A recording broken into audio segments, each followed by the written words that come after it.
would love to hear even what does that mean for you as a therapist? I'm sure you can easily identify coping mechanisms in other people's lives, or where they have sort of a false expectation that I should behave like XYZ, or I should grieve more, I should grieve less, I should handle, all our shoulds.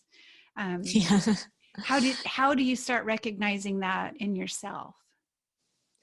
Yeah, those are so many great questions. Well, just as a framework for anybody listening, I practice a model called restoration therapy. And one of the ideas within that is that we all, based on our stories, all have 3 to 4 feelings that we feel probably 90% of the time that we're in pain. So we're not feeling hundreds of different things because of our stories. You and I, Adriel, could go through the exact same thing tomorrow, and you might feel alone and unsafe, and I might feel not good enough and worthless, just depending on the stories that shape those wounds. And in turn, we have ways that we have learned to cope or react to those feelings to try and protect ourselves that are totally understandable.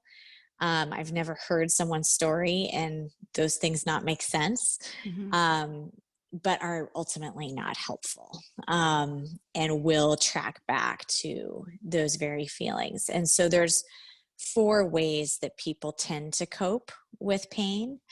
And there's specifics in each of these 4. But the first is blame, getting really angry, raging, everything in everyone else's fault. Even it can be really quiet, like the silent treatment. It doesn't have to be loud, but anything that has that blaming tone. The second one is shame. I call Eeyore the poster child for a shamer. Just can't receive any comfort or goodness. Everything, not just I did something bad, but I am bad. And shame is tenacious about finding fault within.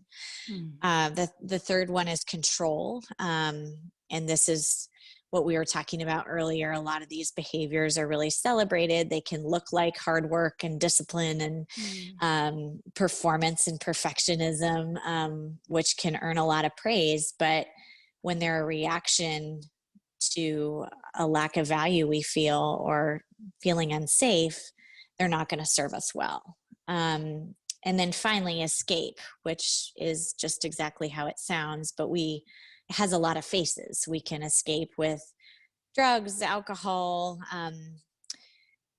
Netflix, shopping, sleeping. Some of them, again, are more culturally acceptable than others, but it's anything that kind of hits the pause button on our pain. Yeah. And so as a therapist, I've studied those, and I knew, part of being when you do a master's program in counseling, you do a lot of work on your own self and a lot of curiosity in your own story. And so I knew what mine were, but I wasn't brave enough to let them go.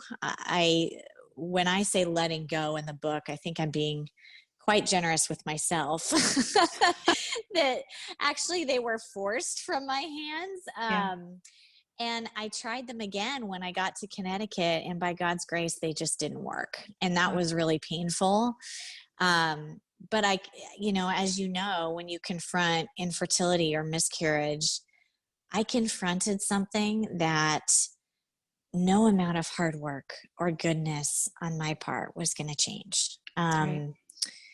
And it really, I even tried to adopt those narratives. Shame is another one of my coping behaviors. And I really had to see that loud and clear when I was thinking things like, well, I know it's not physically my fault, but maybe God didn't think I'd be a good mom. Or, I had to confront how much my own goodness was tied to outcomes in my life. And how it really broke down.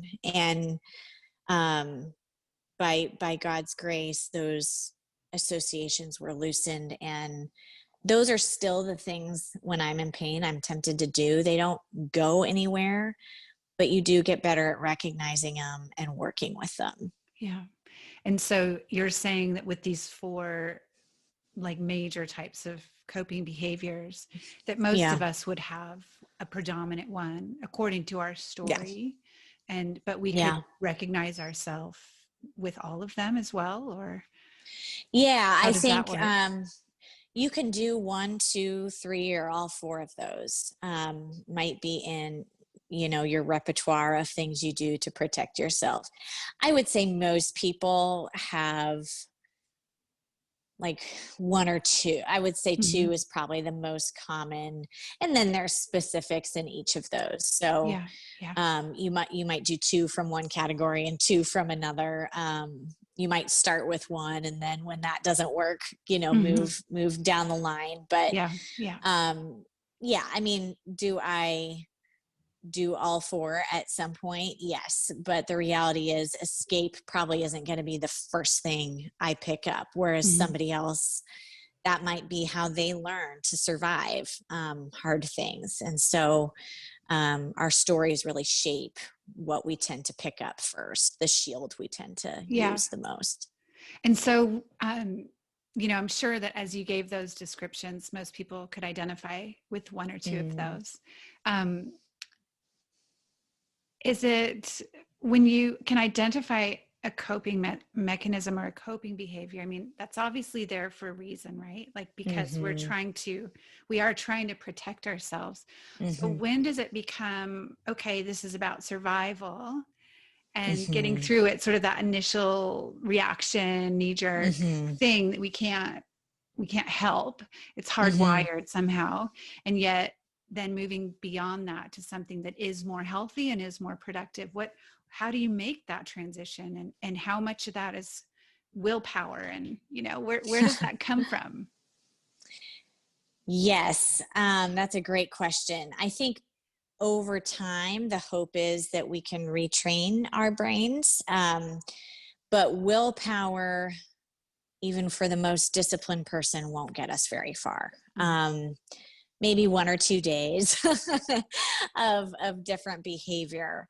I describe it sort of like if I told you to weed the garden and I gave you a pair of scissors.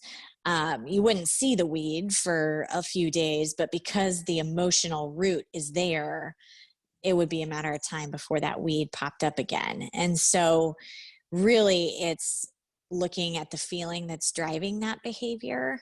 Mm-hmm. And over time, and this is a process, so I don't want to make it sound more simple than it is, Yeah. but learning to speak truth to that feeling, and not just any truth. I think most of us know, on at least on some level, that we are lovable or loved.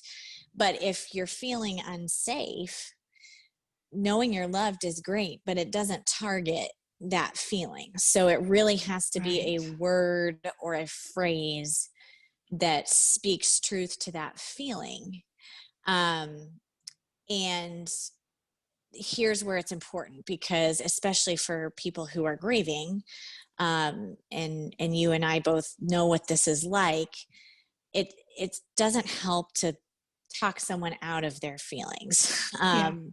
We have to connect before we correct. And so just understanding that That's there's good. a difference between feelings being real and feelings being true.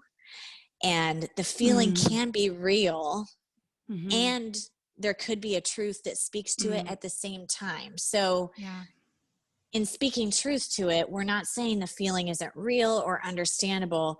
We're just saying that we're called to be a good steward of it. Yeah. And that being a good steward of it means that we have a choice in what we do with that very real feeling. Yeah. Wow, that's such a great distinction. I was just Mm. having a conversation recently with someone talking about a family.